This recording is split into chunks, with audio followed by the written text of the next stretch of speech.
Well, I've been having some issues at the range, and I don't know whether it's me or my gun, so I went ahead and spent the money on a lead sled. I purchased the DFT, which I paid $200 for. DFT stands for dual frame technology.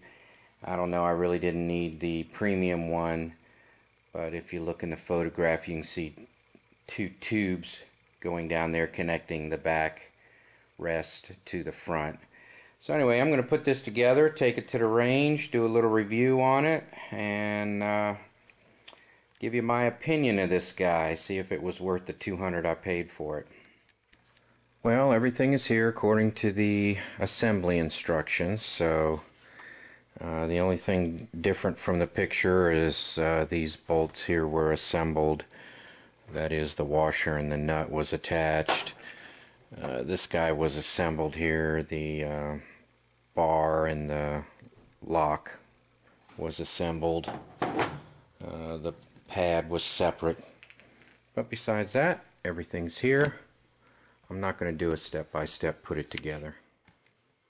Alright, here it is. The lead sled DFT dual frame technology, assembled with a 270 Smith & Wesson model 1500 shown on there.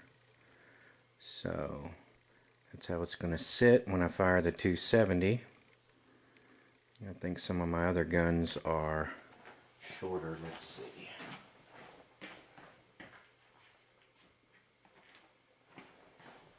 I have a bipod on this one.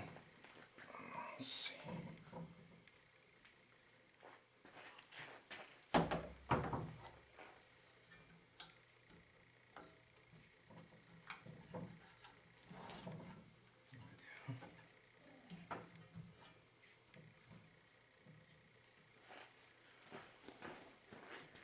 There's a Ruger 77. So, it looks like a nice fit. We'll see how it works. As far as the weights, I'm going to use like dumbbells to weigh it down with. Actually, just the weight of the unit itself. I might even strap it down, depending on what vehicle I take. If I take my SUV, I have all kinds of straps in there. I'll just strap it to the table. We'll see. Got to be different. Here's an AR. Of course, I have a 10-round clip. You know, that's going to clear it super easily. Didn't even put it in all the way. It's going to go up to there. 20. Again, a 20 will probably clear. Again, it's going up to here. 30.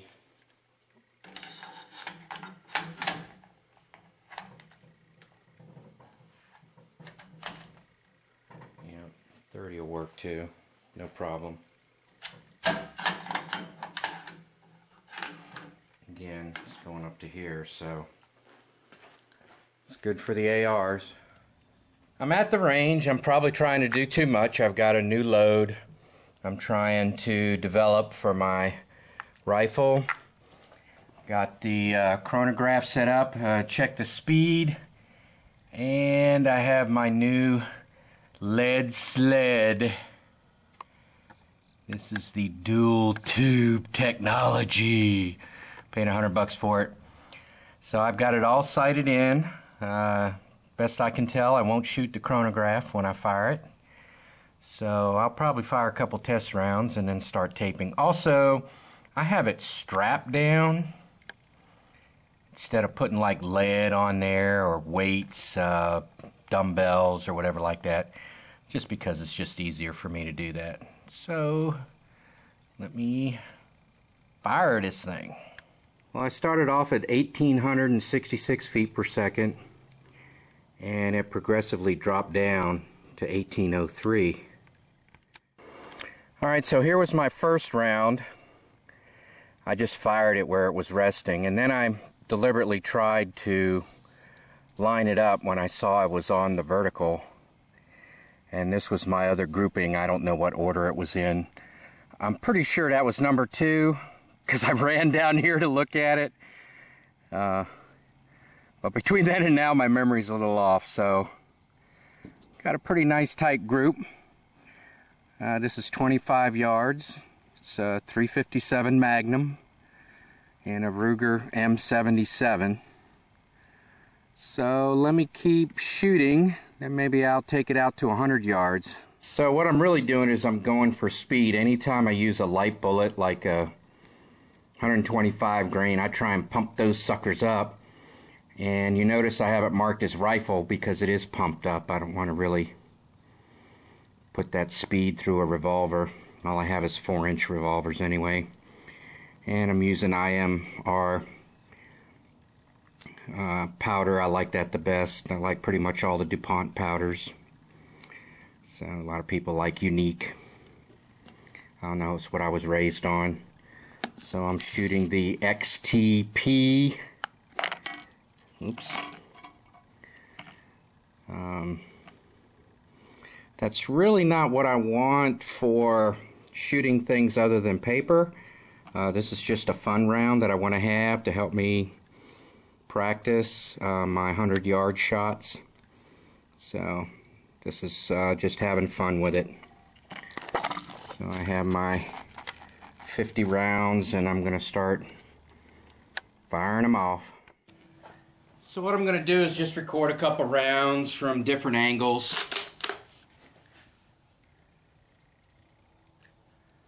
See what I got here.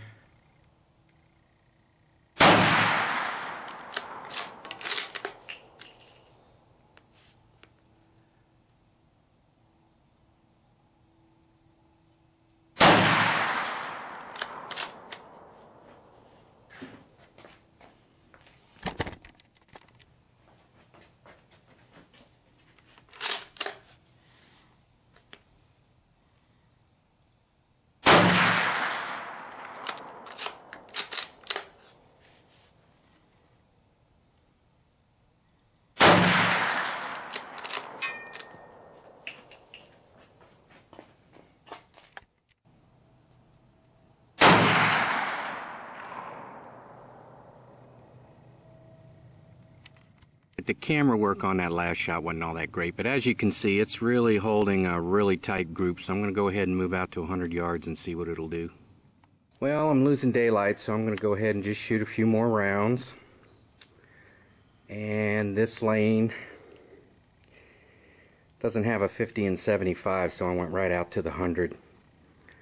Fire a few shots, see what happens. Well, it's getting dark and time to quit, but I definitely like this lead sled. It definitely helps out. It's a good product. It's well built. I really enjoyed it the first time out. My first impression is excellent. So here's my 100-yard target, which is interesting. I got a couple flyers low and to the left. That's kind of standard for me. But the majority are on the horizontal, which means I'm not getting much bullet drop. I didn't adjust for the difference for the extra 75 yards, so that was pretty interesting. I also think it's spread out because I was in a hurry. It was getting dark on me. I was actually trying to develop a load. I was looking at some bullet speeds. My chronometer was starting to get off. I was expecting under 2,000 feet per second. I did that on the first 10 rounds and it was dropping, and then the next 10 rounds the chronometer just started recording these huge numbers, so I expect that it really wasn't seeing the bullet very well. It was getting kind of dark. So anyway, get back to the lead sled.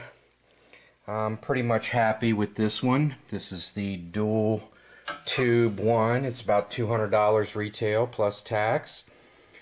There's plenty of room for adjustment. I really enjoyed shooting it today. It performed very well, and my first impression is excellent, like I said earlier.